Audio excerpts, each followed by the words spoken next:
எல்லா அரசியல்வாதிகளும் சொத்து சேர்ப்பதை இப்படித்தான் தங்களது பினாமிகளின் பெயர்களில் வாங்குவார்கள், சேர்ப்பார்கள். ஆனால் எங்கள் அண்ணன் வந்து அப்படிப்பட்ட ஆள் இல்லை சார். இரியா வரையன் இரியா. ஏன்னா அண்ணன் எம்எல்ஏவும் இல்லை, எம்பியாவில் அல்ல கொள்ளையடிக்கிறதுக்கு. இப்போது அவங்கள விட இவர் எவ்வளோ ஒஸ்ட்டு பாரு. அவங்களாவது அட்லீஸ்ட் ஜெயிச்சுட்டு பதவிக்கு வந்து சம்பாதிக்கிறாங்க. பதவிக்கு வராமையே சம்பாதிக்கிறதுனா அது எப்படிப்பட்ட டெக்னிக்காக இருக்கும். இதோட எனக்கு தெரிஞ்சு 4 வருஷத்தில் 3 கார் மாற்றிட்டாரு. முதல்ல இசுசு, அதற்கு பிறகு இந்த டயட்டோட ஃபார்ச்சுனர் ஏதோ வைத்திருந்தார் என்று நினைக்கிறேன். இப்போது மெர்சிடிஸ் பென்ஸ், அப்படி படிப்படியாக உயர்ந்து கொண்டே செல்கிறார். அது அந்த பினாமி பேரில் இப்படி தான் வாங்க முடியும். மருமகன் கொடுத்தான், மருமகன் சும்மா எடுத்துகிட்டு போகணும். அப்படி ஒரு மருமகன் எங்கேயா இருக்கா? இப்போ அடுத்து தாய்மாமன் ஒருத்தர் வந்திருக்காரு, கவனிச்சிங்களா? ராதாகிருஷ்ணன் ரோல்ஸ் ரைஸை வந்து நிப்பாட்டி விட்டு போனாங்க. அது பண்ணிடுவார். தாய்மாமன் கொடுத்தாருன்னு வர்றது. அது மருமகன், இது தாய்மாமன். அப்படி தாய்மாமெல்லாம் நமக்கு கிடைக்க மாட்டாங்க. முன்னாள் முதல்வர் திரு ஸ்டாலின் அவர்களோட வேட்புமனு நீங்கள் எடுத்து பார்த்தீங்கன்னா கையிருப்பு எவ்வளோ வச்சிருக்காரு? 10,000 ரூபாயோ 40,000 வச்சிருந்தேன்னு சொன்னார் சார். 10,000 ரூபாய் வச்சிருக்கிற ஆள் லண்டனுக்கு போய் 15 நாள் தங்க முடியுமா? யார் செலவு பண்ணுறது? அவர்கிட்ட ஒரு கார் கூட இல்லை, தெரியுமில்ல? ஆனால் 1 2 3 4ன்னு போட்ட ரேஞ்ச் ரோவில் 2.25 கோடி காரில் போகிறாரு, பயணிப்பார். பார்த்துருக்குறீங்களா?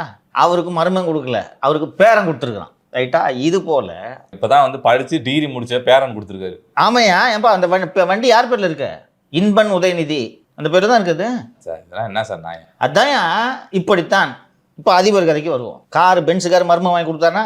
அந்த அண்ணன் வீடு நான் ஏற்கனவே போய் நான் ஒரு முறை சென்று பார்த்துக்கிட்டு வந்தேன் நிலவா. அதோட வாடகை 3.5 லட்சம் ரூபாய். பக்கத்தில் ஒரு 2 கிரவுண்டு சொச்சம் இடம் இருக்குது, வீடும் அதில் இருக்கிறது. அந்த வீட்டின் உரிமையாளர் அமெரிக்காவில் இருக்கிறார். அமெரிக்காவில் இருக்கவங்க நிறைய பேர் இன்வெஸ்ட்மெண்ட்டுக்கு அதை வாங்கி போட்டிருப்பாங்க. அதை சிக்கந்தர் என்பவர் பெயரில் அதிபர் வாங்கியிருக்கிறார். இதுக்கு என்ன ஆதாரம்? நீ அபாண்டமாக பழி சொல்கிறீர்கள். அந்த சிக்கந்தர் பாஷாவுக்கு அந்த நிலத்தை விற்க நினைக்கும் அந்த அமெரிக்க குடிமகன் யாரை வேண்டுமானாலும் பவர் ஆஃப் அட்டர்னியாக நியமிக்கலாம் தானே? ஆனால் அந்த அமெரிக்க குடிமகன் பவர் ஆஃப் அட்டர்னியாக நியமித்த நபர் நாம் தமிழர் கட்சியின் வழக்கறிஞர் பாசறையின் மாநில செயலாளர். அவர் பெயர் ரூபன். நீண்ட நாட்களாக நாம் தமிழர் அமைப்பில் இருக்கக்கூடியவர். அந்த சேல்டீடில் சாட்சியாக கையெழுத்திட்டிருக்கும் ஸ்ரீதர் என்ற வழக்கறிஞர் 2026 கும்மிடிப்பூண்டியின் நாம் தமிழர் கட்சி வேட்பாளர். சரியா? சரி, இது ரெண்டும் எப்படி ஆதாரமாகும்?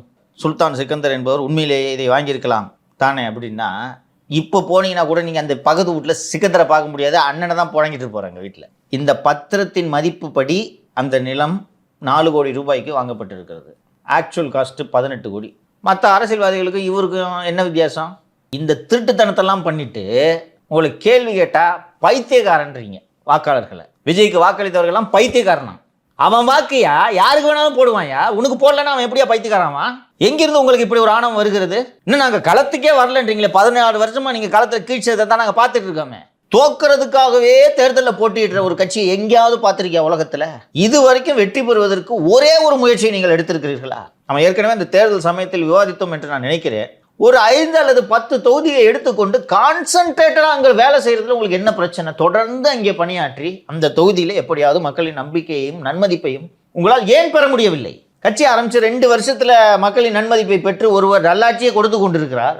அடுத்து அதிமுகவுக்கும் திமுகவுக்கும் மாற்று நம்ம தாயா மக்கள் அடுத்த வாட்டி தேர்ந்தெடுப்பாங்க, 2031 நம்ம ஆட்சி தான் சொல்லிட்டு கட்சியில் இருக்கவங்களாம் பேசிக்கிருக்காரு. இதே தான் 2009 நீங்கள் சொல்லிட்டு இருக்கீங்க. நான் 2009 தான் இந்த பார்த்துட்டு இருக்கிறேன். நான் பேசுறது பூரா பொய். 2000 சினிமாவில் ஒரு சாதாரண இயக்குனராக இருந்த நபர் தானே. திடீர்னு சாதாரண இயக்குனராக இருந்த ஒரு நபருக்கு எந்த மருமகன் 80 லட்சம் ரூபாய் காரை வாங்கி தருகிறான்? இதற்காக அவன் தர வேண்டும். இது இந்த கார் மருமை வாங்கி கொடுத்தது? இதுக்கு முன்னாடி இருந்த ஃபார்ச்சுனர் யார் வாங்கி கொடுத்தது? எந்த மருமை வாங்கி கொடுத்தது? இசுசு எந்த மருமை வாங்கி கொடுத்தது? தெரியாத எங்களுக்குல? எனக்கு நான் இதெல்லாம் நான் பேசியிருக்க மாட்டேன். நான் ஓட்டு போடுற மக்களை நீங்கள் எப்படி சார் பைத்தியக்காரன்றீங்க? அந்த மக்கள் அவ்வளோ இன்டெலிஜென்ட்டாக அதிமுக திமுக நிராகரிச்சுட்டு இன்றைக்கி ஒரு நல்ல ஆட்சி, எங்களுக்கு வேண்டிய ஆட்சி எதுன்றதை தேர்ந்தெடுத்து இன்றைக்கி இது வரைக்கும் 3 மாதம் நல்லா ஓடுதாயா? அப்போ மக்கள் இன்டெலிஜென்ட்டாக இல்லையா? நான் அவ்வளோ பைத்தியக்காரன்றேன். எங்களை தெருவில் நிப்பாட்டிட்டீங்கன்னா நீ எங்கள் தெருவில் நிற்கிற? மர்மம் கொடுத்த வண்டியில் போகிறீங்க, பக்கத்து பிளாட்டை 2 கிரவுண்டு பிளாட்டை வாங்கி கபலீகரம் பண்ணுறீங்க. இந்த 4% 1% மாறணும் தம்பி. போய் ஒரு நிற்கிட்டோம், அங்கேயும் டெபாசிட் வாங்கி 2% மேலே எதிர்கட்சிகள் வேட்பாளரே போடவில்லை என்றாலும் 2% தாண்டக்கூடாது. டெபாசிட்டை இழக்கணும் சீமா. இவர் அம்பாசமுத்திரத்தில் போட்டியிட்டால் மக்கள் இதை உறுதி செய்ய வேண்டும். இல்லை, அவர் எனக்கு டெபாசிட் வாங்கியிருக்காரு, இழக்கிறது. அதை சொல்லு. டெபாசிட் கட்டுறதே இழப்பதற்கு தானே. ஸோ எனக்கு இது கோவம் வருது. ஜனங்களை நீ எப்படிப்பா பைத்தியக்காரன்னு சொல்லுவேன்? உனக்கு ஓட்டு போட்டால் இன்டெலிஜென்ட்டா?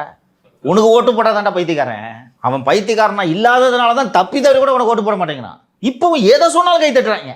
இப்போவும் இந்த AK 74 இன்னும் கூட இந்த AK 74 கதை சொன்னா கை தட்டிட்டு இருக்கானுங்க. அப்ப அந்த பைத்தியக்காரங்க தான் இன்னும் உன் கூட இருக்காங்க இல்லையா? உன் பின்னாடி இன்னும் இருக்கிறவங்க, உன் கூட்டத்துக்கு வந்து கை தட்டுறவங்க தான் உள்ளபடியே பைத்தியக்காரங்க. ஏன்னா நீ சொல்ற இந்த ஆமகரி கதையை இன்னும் ஒருத்தன் நம்பிட்டு கை தட்டுறானா அவன் பைத்தியக்காரனா இல்லையா? நான் விஜயின் ரசிகர்கள், தாவேகவின் தொண்டர்களை பைத்தியக்காரர்கள் என்று சொல்ல எனக்கு மனது வராது. ஏனென்றால் அவர்கள் பைத்தியக்காரர்கள் இல்லை. இது போல ஆமைக்கறி கதையை கேட்டுவிட்டு அவர்கள் விசிலுக்கு வாக்கு செலுத்தவில்லை. ஏன்னா அவங்க அண்ணன் கதையும் சொல்லலை, கதை சொல்ல தெரியாது. ஆனால் ஆமகரி கதையை கேட்டுட்டு வாக்கு போடுறான்னா அவன் தானே உண்மையிலே பைத்தியக்காரனா இருக்க முடியும்.